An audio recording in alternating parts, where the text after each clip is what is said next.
Welcome back to another technical video. Today, we'll be going through your questions, answering them, and hopefully finding that solution you need. Guys, remember to stay just a little bit crazy, just like me, and hopefully you'll find that solution you're looking for.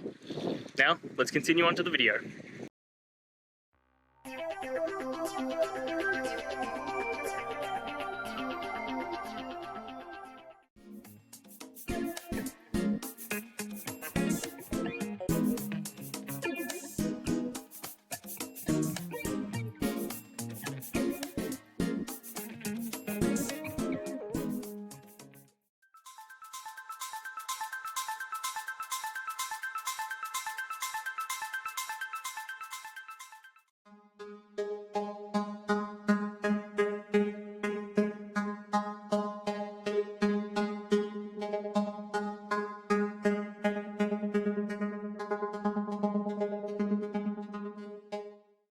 And that's it, guys. I hope that's found the answer that you were looking for and you got through to that solution.